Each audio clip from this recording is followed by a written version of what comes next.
What's up, everyone? Excited to give you this video about Tesla today. So, this is something that a lot of people would not expect, but Tesla gets 3 times the amount of retail investment that the SPY gets, that the S&P 500 gets. So, roughly three times the amount of retail investment that the SPY gets, Tesla receives.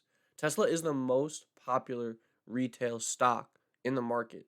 Obviously, it's a larger cap name, but $9 billion has flown to Tesla, which is not even close to the competition here. As you can see, Meta only has 780 million, AMD only has 940 million, Apple only has 1.6. So that is a pretty interesting stat right there, and I'll get into why I think that's somewhat relevant. But first off, I'll lay out what we have today. So I'm going to go over the chart, give a price prediction for Tesla. I'm going to go into some recent insider selling that I'm seeing there, and then I'll cover the fundamentals of the chart, profitability metrics, financials, and revisions for the stock.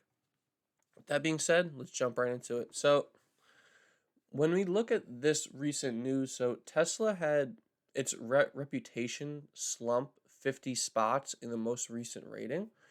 Um, and I bring this up because it was a reason why many people were kind of not selling Tesla, but becoming a little more bearish, maybe trimming profits, or large institutions maybe not jumping into the stock, is because the stock's reputation has gone from 12th to 62 overall.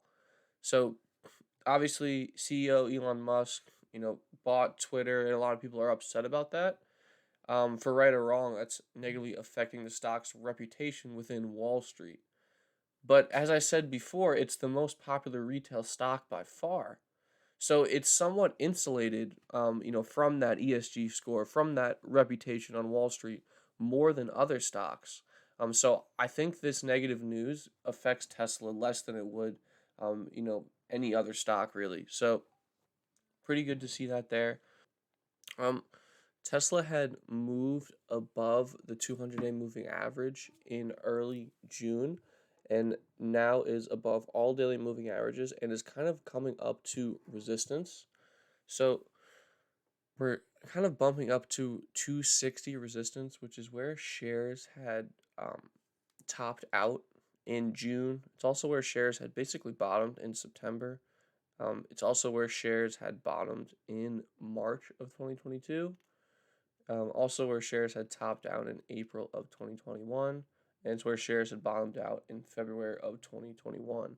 And for those that don't know, whenever you get multiple touch points on a resistance level, it just gives more credence to that resistance level. So we're definitely seeing that here. So I believe we probably get some consolidation around this level, especially given that shares are overbought according to RSI. But with that being said, there's no reason why Tesla couldn't move above this level, then consolidate and continue higher. So the general trend still looks very good. It just kind of looks like on the chart we're going to be consolidating soon, likely moving lower. The way I'll be trading this stock is I'll be looking for really two things. The first would be a move down to support around 205 basically, which is where shares had bottomed in June. Also, where shares had touched down in October of 2022. So I think if we came back down to this level, it wouldn't be the end of the world, and I think it would be a pretty healthy pullback within a larger uptrend. Um, so if shares come down to here, I think we probably confirm the support and move higher back up to 370, or excuse me, 36, or excuse me, sorry, 260. Um, I see that as somewhat likely. And the second thing that I could see happening is we rocket through this level, we move a little higher, and then we come back down to consolidate at this level, at this 260 level. But then continue the uptrend, obviously. Well, not obviously, but that would be my opinion. And this is not financial advice, so please do your own research in D&D. But that is basically what I'll be looking for Tesla. I want to see how the stock reacts to this 260 resistance level, because it is a pretty firm one. You could see it throughout the chart. So definitely very excited for this chart. It looks pretty good. Just really want to see how this $260 resistance level plays out. With that being said, I'll get into some seasonality trends now. So this basically shows me what the stock does in a typical month. So in June, on average, the stock rises 21%. So that basically tells you June is the best month for the stock when you look at pricing history for the past 12 years. So the entire pricing history for Tesla, June is the best month to buy shares. So that's really great to see. That June's 21% return, July is an 8% return, August is a 10% return. So this kind of summer season is a really good one for Tesla. So we have the technicals lighting up, and we're going into a bullish seasonal trend. I think that's pretty bullish for the stock and lends a little more credence, to kind of my bull thesis here. Um, and then the move higher could you could draw basically a 212 resistance level right here. You could call that pretty firm resistance. So in terms of a quick price target, I think 315, 314 would be pretty logical. And then when we look at insider trading, so we've seen some selling towards the back half of last year.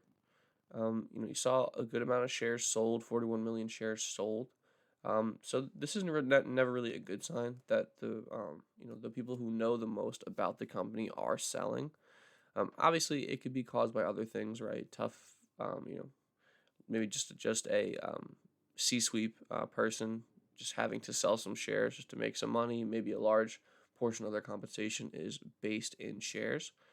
So that could be causing it as well, but did want to point that out because typically this is a bad sign. Obviously, shares have moved higher and then in Q1 we haven't seen any selling yet, so that is good. And then on Congress, we've seen some recent selling. So the most recent transaction, May 19th, we did see some selling from Josh Gothenheim. He's a House Democrat. And then we saw some purchases from Daniel Goldman in April. But with that being said, these aren't huge amounts. Oh, actually, no. Daniel Goldman over 100K on March 6, 2023. And then we have the Nancy Pelosi sale late December. Kind of predicting some downside there for her. But yeah, so that should cover it over here, and let's move into the fundamentals for the stock. So this is Seeking Alpha here. It basically puts all these metrics relative to the peers. So valuation, they're giving the stock an F relative to peers. They're giving the stock A minus relative to peers for growth rating, and revisions is a C minus.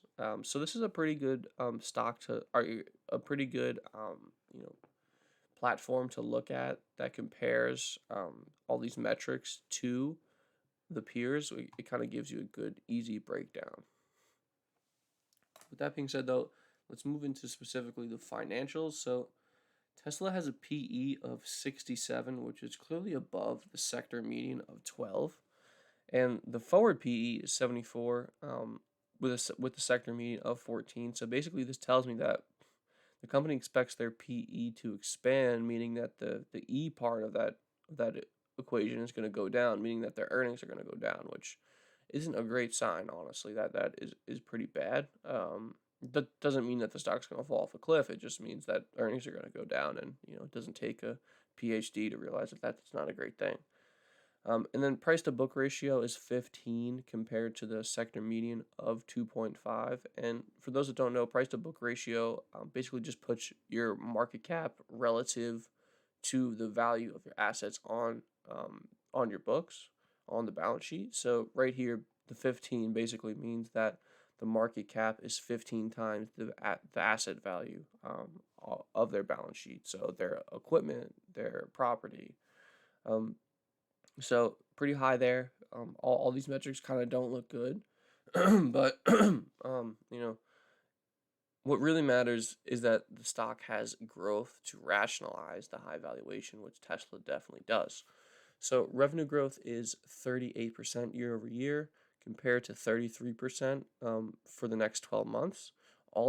Both of these numbers are well above the sector median, so great to see that.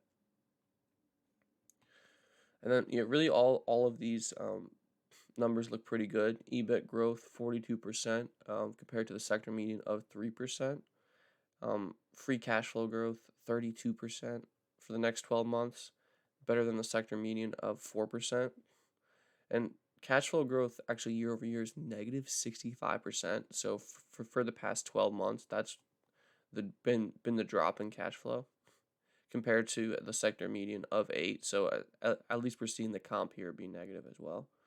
So put it all together, you got an A- growth rating for Tesla, which is definitely rationalizing the high valuation that we're getting from the stock.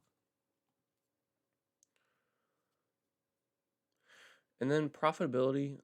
So gross profit margins are 23%, which in most sectors would be pretty good. But in the consumer discretionary sector, that's not great, as the sector median is 35%. So they are below the sector median, but still not horrible margins. And net income margins pretty good here, 14% compared to the sector median of 4%. Return on common equity, 28% compared to the sector median of 10%, which is a very, very good metric there.